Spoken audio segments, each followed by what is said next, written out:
بالکل آج بھی قائم ہوں.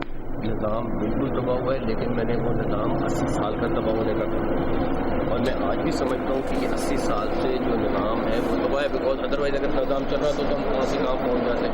میں نے گورنمنٹ کو بالکل چارج شیٹ نہیں دیتا، میں گورنمنٹ کا حصہ، میں اپنے آپ کو بالکل چارج شیٹ نہیں کروں گا. میں آج بھی سمجھتا ہوں کہ اگر پرائم منسٹر صاحب کو سسٹم ٹھیک اور مل جاتا تو وہ 100 گنا زیادہ اس ملک کو تیزی سے آگے لے جاتے. اور لوگوں کی بڑی خواہش ہے اور رہے گی کہ کسی بھی طریقے سے میرے اور ان کے تعلقات خراب ہو جائے. لیکن حکومت کا مستقبل پھر کیا دیکھتے ہیں؟ حکومت کا مستقبل بالکل 5 سال پورے کریں گے. شہباز صاحب 5 سال پرائم منسٹر رہیں گے. یہ جو مرضی کر لیں، بیان میں سے جو مرضی نکال لیں، سارا کچھ کر لیں، لیکن وہ ان شاء اللہ تعالیٰ 5 سال وزیر اعظم اپنا ٹائم پورا کریں. وفاقی وزیر داخلہ محسن نقوی نے کہا ہے کہ حکومت اپنے 5 سال پورے کرے گی. شہباز شریف 5 سال وزیر اعظم رہیں گے. لوگ جو مرضی کر لیں، وہ اپنی مدت پوری کریں گے. جیو نیوز سے گفتگو کرتے ہوئے محسن نقوی نے کہا کہ اپنی بات پر آج بھی قائم ہے کہ نظام تباہ ہو چکا ہے. اگر وزیر اعظم کو ٹھیک نظام مل جاتا تو وہ اس ملک کو 100 گنا تیزی سے آگے لے جاتے. لوگوں کی خواہش ہے اور رہے گی کہ کسی طرح میرے اور وزیر اعظم کے تعلقات خراب ہو جائیں. جن لوگوں نے کہا کہ انہوں نے 30 سال کا سفر 3 سال میں طے کر لیا، ان کا شکریہ. وزیر اعظم کو مشورہ دیں گے کہ وفاقی کابینہ کے تمام وزراء کی کارکردگی کا جائزہ لیا جائے. وزیر اعظم تمام وزارتوں کی کارکردگی کی جانچ تیسرے فریق سے کروائیں اور نتائج عوام کے سامنے رکھیں تاکہ سب کو پتہ ہو کہ کون سی وزارت کتنا پرفارم کر رہی ہے. محسن نقوی کا کہنا تھا کہ ان کے خیال میں کابینہ میں ان کی حاضری 70% ہے.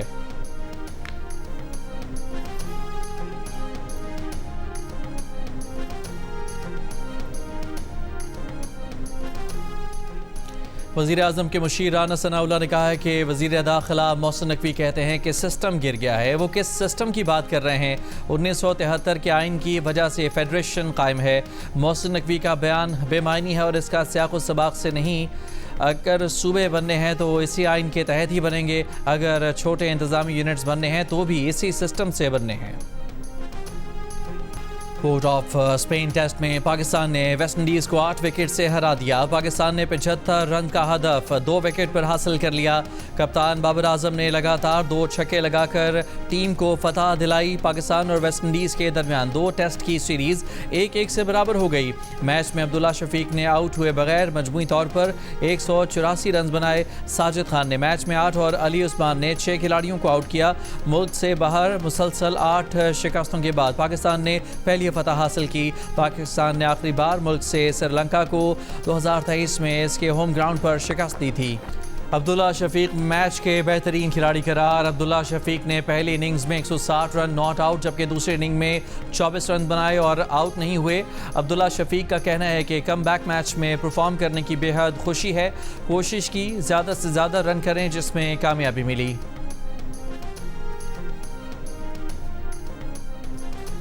وزیر اعظم شہباز شریف 2 روزہ دورے پر آج سعودی عرب روانہ ہوں گے. ذرائع کا کہنا ہے کہ وزیر اعظم سعودی ولی عہد شہزادہ محمد بن سلمان سے ملاقات کریں گے. ملاقات میں پاک سعودی عرب تعلقات اور خطے کی صورتحال پر بات ہوگی. پاکستان اور امریکہ کا کالعدم تحریک طالبان BLA القاعدہ اور داعش سے منسلک گروہوں کے خلاف مشترکہ تعاون جاری رکھنے کا عزم. دہشت گردی کے خلاف تعاون مزید مضبوط بنانے پر اتفاق. دفتر خارجہ کے مطابق واشنگٹن میں پاک امریکہ انسداد دہشت گردی مذاکرات کے چوتھے دور میں دونوں ممالک نے سرحدی سیکیورٹی مضبوط بنانے اور دہشت گردوں کے سہولت کار نیٹ ورکس کے خاتمے پر بات چیت کی. مشترکہ اعلامیے میں کہا کہ دونوں ممالک انسداد دہشت گردی کے شعبے میں تعاون کو مزید مؤثر بناتے ہوئے خطے میں دیرپا امن، استحکام اور خوشحالی کے مشترکہ ویژن کو آگے بڑھائیں گے. مذاکرات کی قیادت امریکی کوارڈینیٹر برائے انسداد دہشت گردی اور پاکستان کی وزارت خارجہ کے اسپیشل سیکرٹری نے کی. پاکستان اور ایران کا سرحدی تجارت کے فروغ اور 24 گھنٹے بارڈر کھلا رکھنے کے لیے سہولتیں بڑھانے پر اتفاق. وزیر اعظم سے ایران کے وزیر صنعت کانکنی اور تجارت کی سربراہی میں وفد کی ملاقات. وزیر اعظم شہباز شریف نے کہا کہ امید ہے کہ پاکستان اور ایران کے درمیان $10 ارب کی تجارت کا ہدف حاصل کر لیا جائے گا. وزیر اعظم نے کہا کہ پاکستان خطے میں امن کے لیے اپنی مخلصانہ کوششیں جاری رکھے گا۔ اس سے پہلے پاک ایران مشترکہ تجارتی کمیٹی کے 10ویں اجلاس میں پاکستان اور ایران کا دو طرفہ تجارتی حجم $10 ارب تک بڑھانے پر اتفاق۔ پاک ایران آزاد تجارتی معاہدے کو حتمی شکل دینے کا فیصلہ۔ وزارت تجارت کے مطابق دونوں ملکوں نے بارٹر ٹریڈ کے نظام کو وسعت دینے اور مؤثر بنانے پر اتفاق کیا ہے۔ دونوں ملک مشترکہ سرحدی منڈیوں کے مؤثر انتظام کے لیے مشترکہ کمیٹیاں قائم کریں گے۔ ایران اور عمان آبنائے ہرمز میں جہاز رانی کے ایک راستے کی جغرافیائی حدود پر متفق ہو گئے۔ ایرانی وزارت خارجہ کے ترجمان اسماعیل بقائی نے تصدیق کر دی۔ مشترکہ اعلامیے کی تیاریاں جاری۔ کہا معاہدہ اسی صورت ممکن ہے جب کوئی تیسرا فریق اس میں مداخلت نہ کرے۔ ایرانی حکام پاکستان اور قطر میں اپنے ہم منصبوں کے ساتھ رابطوں میں ہیں۔ ایرانی سرکاری میڈیا کا کہنا ہے کہ مذاکرات صرف مسقط اور تہران کے درمیان ہو رہے ہیں، امریکہ کا کوئی تعلق نہیں۔ اگر امریکہ کی جانب سے خلاف ورزیاں جاری رہیں تو ایران اور عمان کے درمیان معاہدہ طے پانے کے باوجود آبنائے ہرمز فوری طور پر نہیں کھولی جائے گی۔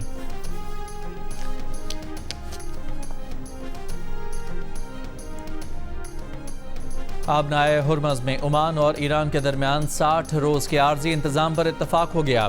امریکی میڈیا کا دعویٰ، کہا معاہدے کے تحت خلیجی ملکوں کی جانب جانے والے بحری جہاز آبنائے ہرمز سے گزرنے کے لیے ایرانی پانیوں کا راستہ اختیار کریں گے۔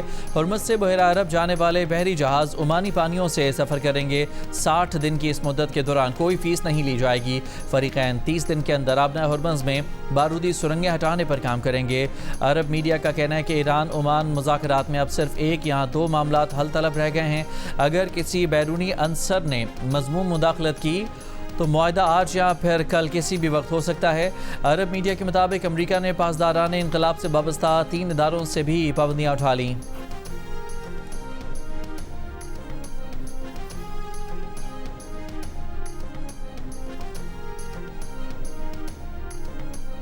یمن کی حوثی اکثریتی تنظیم انصار اللہ کا بحیرہ احمر میں سعودی آئل ٹینکر پر حملے کا دعویٰ۔ ترجمان حوثی گروپ کے مطابق سعودی شہر یمبو کے ساحلی علاقے میں سعودی آئل ٹینکر کو میزائلوں سے نشانہ بنایا۔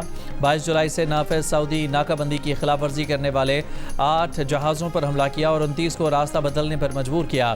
سعودی عرب کی بحری ناکہ بندی جاری رکھیں گے، تاہم عرب میڈیا کے مطابق پاکستانی پرچم بردار 2 سعودی آئل ٹینکرز نے کسی رکاوٹ کے بغیر بحیرہ احمر اور باب المندب کو عبور کر لیا۔ ادھر یمنی بندرگاہ کے قریب بھارت کے کارگو جہاز پر بھی حملہ ہوا۔ ایرانی میڈیا کے مطابق حملہ حدیدہ بندرگاہ کے قریب بحیرہ احمر میں ہوا ہے۔ بھارتی جہاز غرق ہو گیا۔ یہ واضح نہیں ہو سکا کہ بھارتی کارگو جہاز پر حملہ کس نے کیا۔ پاکستان کی مقبوضہ بیت المقدس میں اسرائیلی اقدامات کی مذمت۔ مقامات مقدسہ پر اسرائیل کے قبضے کے مذموم مقاصد کو ناقابل قبول قرار دے دیا۔ فلسطین کی آزادی کے لیے عرب اور مسلم ممالک کو مل کر کام کرنے پر زور دیا۔ نائب وزیر اعظم اسحاق ڈار نے اردن میں وزارتی اجلاس سے خطاب کرتے ہوئے کہا کہ مقبوضہ بیت المقدس میں اسرائیلی اقدامات بین الاقوامی قوانین کی خلاف ورزی ہیں۔ مسجد اقصیٰ میں انتہا پسند اسرائیلیوں کی دراندازی کی مذمت کرتے ہیں۔ پاکستان اسرائیل کی جانب سے غیر قانونی آباد کاری اور فلسطینی علاقوں پر قبضے کو مسترد کرتا ہے۔ غزہ میں انسانی صورتحال انتہائی ابتر ہوتی جا رہی ہے۔ غزہ کے عوام کو خوراک اور پانی کی شدید قلت کا سامنا ہے۔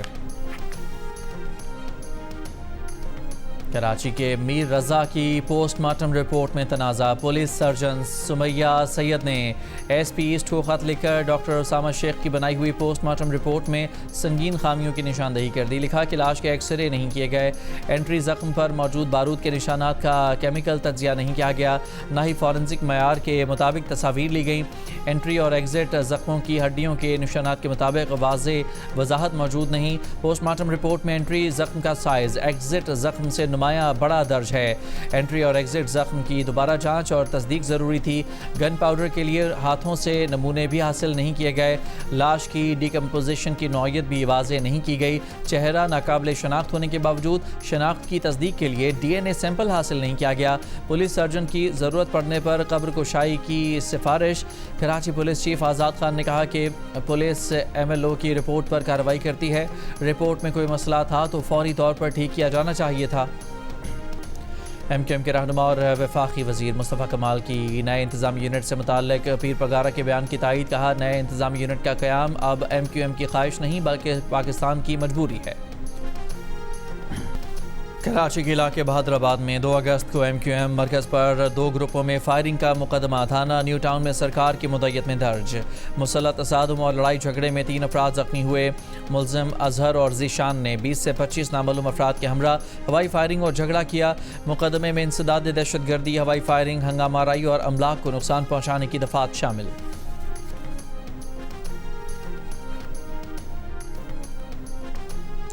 تحریک انصاف کے چیئرمین بیرسٹر گوہر نے کہا ہے کہ اب جلسہ نہیں ہوگا، لاہے عمل دیں گے. تحریک انصاف ریاست کے ساتھ رہی، ریاست اس کے لیے سوتیلی ماں بن کر رہ گئی. تحریک انصاف کا مینڈیٹ چوری ہوا، رہنماؤں کو نااہل قرار دیا گیا.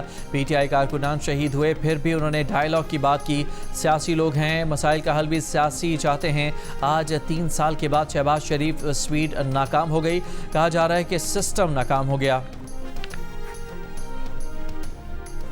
چترال کے مختلف علاقوں میں تیز بارشوں اور سیلاب سے 3 پل اور متعدد سڑکیں بہہ گئیں. متعدد مکانات، فش فارم، ایریگیشن چینلز، تیار فصلیں اور باغات تباہ ہو گئے. بحالی کا عمل جاری. سیلابی ریلے میں بہنے والے بچے سمیت 2 افراد کی لاشیں نکال لی گئیں. چلاس میں مسلسل بارشوں سے تھک اور بابو سر کے علاقوں میں فلیش فلڈ سے معمولات زندگی متاثر. سیلابی ریلوں کے باعث مانسہرہ، ناران، جلکھڈ روڈ متعدد مقامات پر بند. چلاس 0 پوائنٹ اور تھلیجی چیک پوسٹ پر ٹریفک معطل.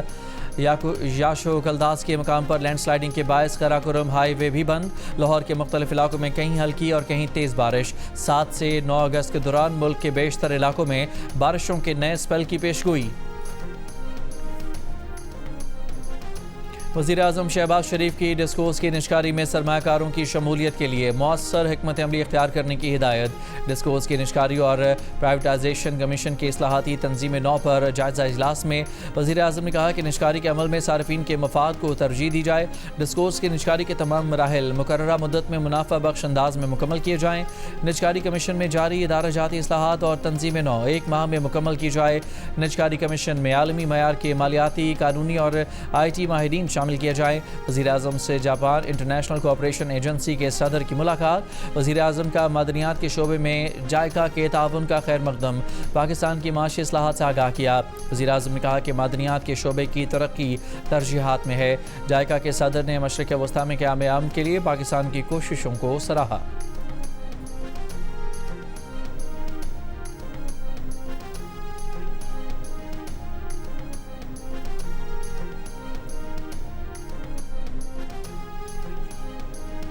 سندھ حکومت نے محنت کشوں کی کم از کم ماہانہ اجرت 40,000 سے بڑھا کر 43,000 روپے کر دی. نئی اجرت کا اطلاق 1 جولائی سے ہوگا.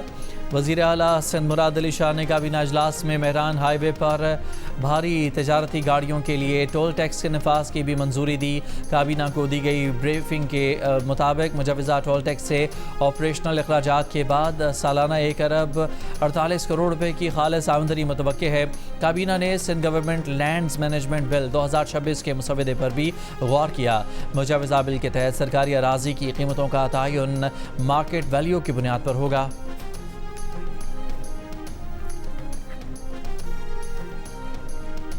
سندھ حکومت کی یلو لائن BRT منصوبے کی بروقت تکمیل کے لیے تمام رکاوٹیں پیشگی دور کرنے کا حکم سینئر وزیر سندھ شرجیل میمن کی. تاج حیدر پل کے دوسرے حصے کا کام بھی جلد مکمل کرنے کی ہدایت.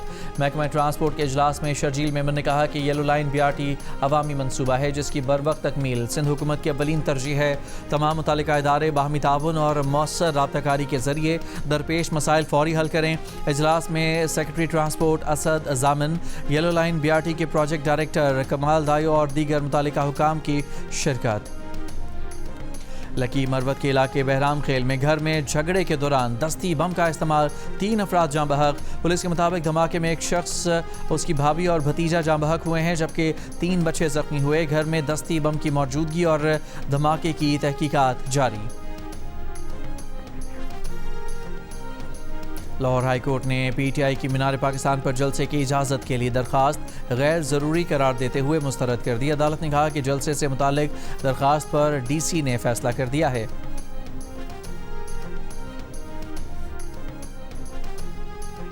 نیشنل ڈائیلاگ کمیٹی نے بانی پی ٹی آئی اور بشرا بی بی سے جیل میں ملاقات کی درخواست اسلام آباد ہائی کورٹ میں دائر کر دی. وفاقی سیکرٹری داخلہ پنجاب اور سپرنٹینڈنٹ اڈیالہ جیل کو فریق بنایا گیا. درخواست گزاروں میں سابق وفاقی وزیر فواد چودھری، عمران اسماعیل، محمود مولوی اور بیرسٹر سیف شامل ہیں.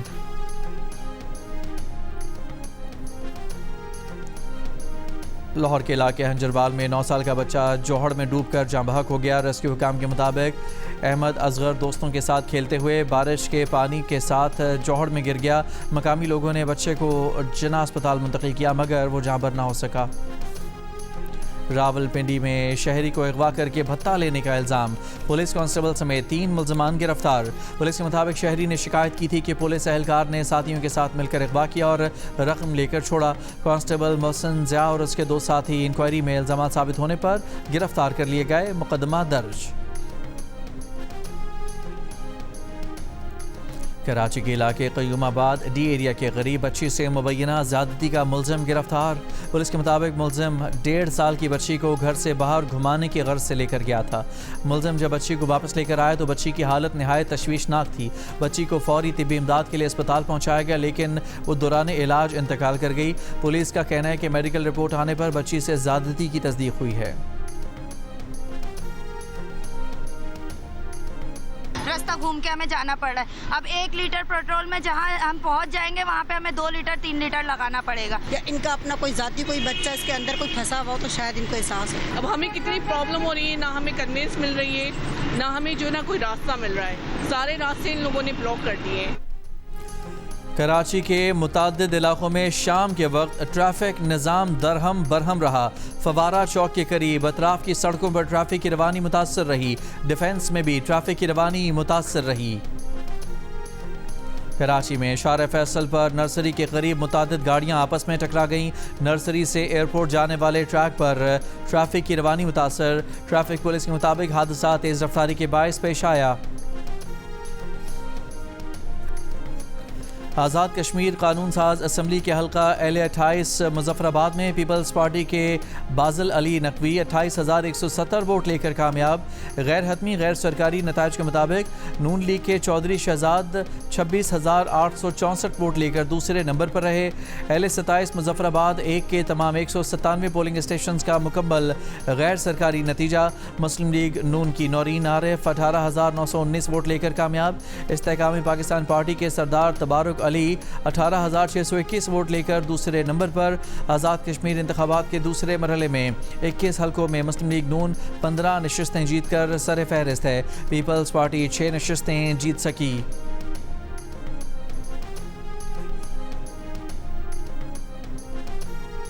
یوم استحصال کشمیر کے موقع پر لندن میں بھارتی ہائی کمیشن کے سامنے احتجاج. کشمیریوں نے بڑی تعداد میں شرکت کی. بھارتی مظالم کے خلاف نعرے بازی.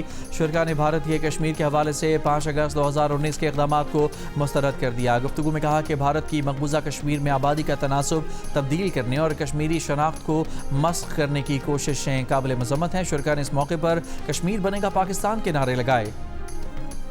سربراہ پاک فضائیہ air chief marshal Zaheer Ahmed Babar Sidhu سے صومالیہ کے وزیر دفاع کی قیادت میں اعلیٰ سطح کی وفد کی ملاقات. 2 طرفہ دفاعی تعاون، ادارہ جاتی اشتراک اور استعداد کار میں اضافے کے امکانات پر تبادلہ خیال کیا گیا. ایئر چیف نے کہا کہ پاک فضائیہ استعداد کار میں اضافے، پیشہ ورانہ تربیت اور ادارہ جاتی ترقی کے لیے ہر ممکن تعاون جاری رکھنے کے لیے پرعزم ہے.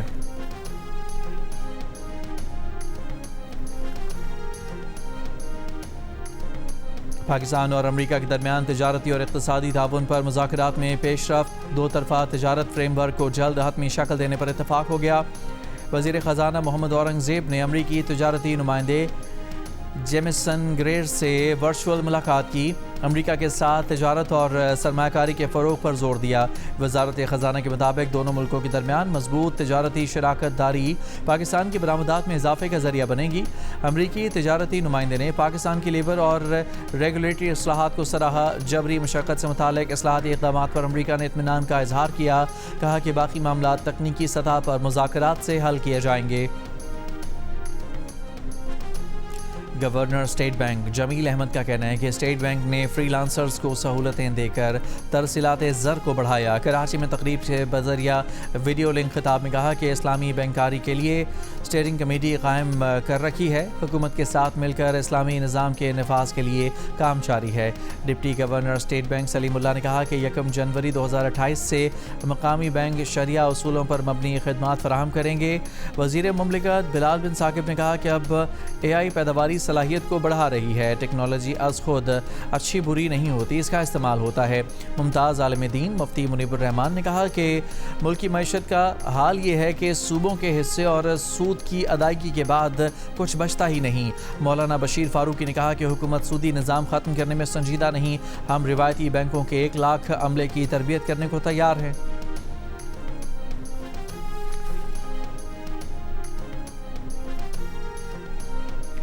چیئرمین FPR راشد محمود لنگڑیال نے کہا ہے کہ اس بجٹ میں بہت سی اچھی چیزیں ہوئی ہیں، اس کا ذکر نہیں ہوا۔ 2 دن سے کاروباری طبقے سے بات ہو رہی ہے۔ انکم ٹیکس سیلف اسسمنٹ پہلے نہیں ہوتا تھا، سیلز ٹیکس بھی آپ خود فائل کرتے ہیں، یہ سب اعتماد کے سبب ہے۔ کراچی میں تقریب سے خطاب کرتے ہوئے کہا کہ سسٹم ٹرسٹ پر مبنی ہے لیکن مسائل ہیں۔ امریکی جریدے IBT کی chairman Pakistan virtual assets regulatory authority Bilal bin Saqib کے ویژن کی تعریف، ڈیجیٹل انقلاب کے لیے اقدامات کو سراہا، کہا پاکستان عالمی ڈیجیٹل مالیاتی نظام میں اپنی جگہ مضبوط بنا رہا ہے، ریاستوں کو اب بیوروکریسی نہیں رفتار اور ٹیکنالوجی آگے لے کر جا رہی ہے۔ ڈیجیٹل اثاثے مستقبل کے مالیاتی انفراسٹرکچر کی بنیاد ہیں، پاکستان کو عالمی ڈیجیٹل مالیاتی نظام میں مؤثر کردار ادا کرنا ہوگا۔ مشیگن سے ڈیموکریٹک سینٹ پرائمری جیتنے والے ڈاکٹر عبدالسعید کی انتخابی مہم میں غزہ، امریکی خارجہ پالیسی اور انتخابی فنڈنگ اہم موضوعات رہے۔ ایک انتخابی تقریر میں انہوں نے کہا کہ AI پیک اور اسرائیلی حکومت کو یہودیت یا یہودی عوام کے مترادف نہیں سمجھا جا سکتا۔ انہوں نے یہ بھی کہا کہ وہ یہودی اور فلسطینی دونوں عوام کے انسانی حقوق کے حامی ہیں اور امریکی ٹیکس دہندگان کا پیسہ بیرون ملک فوجی امداد کے بجائے صحت، تعلیم اور بنیادی ڈھانچے پر خرچ ہونا چاہیے۔ اب ڈاکٹر عبدالسعید نومبر میں ریپبلکن امیدوار مائک راجرز کا مقابلہ کریں گے اور کامیابی کی صورت میں امریکی تاریخ کے پہلے مسلم سینیٹر بن سکتے ہیں۔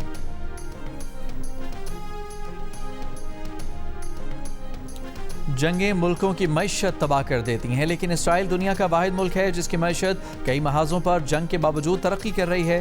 اسرائیل کئی سال سے غزہ اور لبنان پر حملے کر رہا ہے اور اب ایران پر بھی براہ راست حملوں میں شامل ہے، پھر بھی اسرائیلی کرنسی شکل کی قدر میں 1 سال کے دوران 13% اضافہ ہوا۔ اسرائیل میں غیر ملکی سرمایہ کاری 2025 میں $39 ارب تک پہنچ گئی، جو 2024 تک $14.8 ارب تھی۔ ماہرین کہتے ہیں کہ اسرائیلی معیشت ان ممالک سے بھی اچھا پرفارم کر رہی ہے جہاں جنگ نہیں ہو رہی۔ اس کی ایک وجہ ٹیکنالوجی، دفاع اور سائبر سیکیورٹی جیسی صنعتیں ہیں، لیکن اس میں امریکہ کی جانب سے ہتھیاروں کی فراہمی سے بھی مدد شامل رہی۔ IMF کو توقع ہے کہ اسرائیل کی معیشت G7 کے تمام ممالک کے مقابلے میں زیادہ تیزی سے ترقی کرے گی۔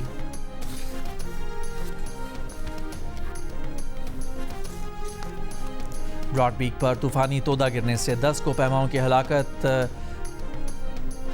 3 کوہ کی لاشیں نکال کر بیس کیمپ پہنچا دی گئیں۔ ذرائع کے مطابق نیپالی کوہ نرمل پرجا کی لاش بھی بیس کیمپ پہنچا دی گئی ہے۔ کوہ کی لاشیں 5000 میٹر پر دشوار مقام پر تھیں۔ برفانی تودے میں لاپتہ پاکستانی کوہ سہیل سخی اور خاتون کوہ کی لاش نہ مل سکی۔ ورلڈ کپ کے لیے پاکستان کی 20 رکنی ہاکی ٹیم کا اعلان کر دیا گیا۔ ابو بکر محمود گرین شرٹس کی قیادت کریں گے۔ قومی ٹیم 9 اگست کو لاہور سے نیدرلینڈز روانہ ہوگی۔ ورلڈ کپ ہاکی ٹورنامنٹ 15 سے 30 اگست تک نیدرلینڈز اور بیلجیم میں کھیلا جائے گا۔ پاکستان ٹیم انگلینڈ، ویلز اور بھارت کے ساتھ گروپ میچز نیدرلینڈ میں کھیلے گی۔ افتتاحی روز پاکستان کا مقابلہ انگلینڈ سے ہوگا۔ میگا ایونٹ میں پاکستان اور بھارت کا ٹکراؤ 19 اگست کو ہوگا۔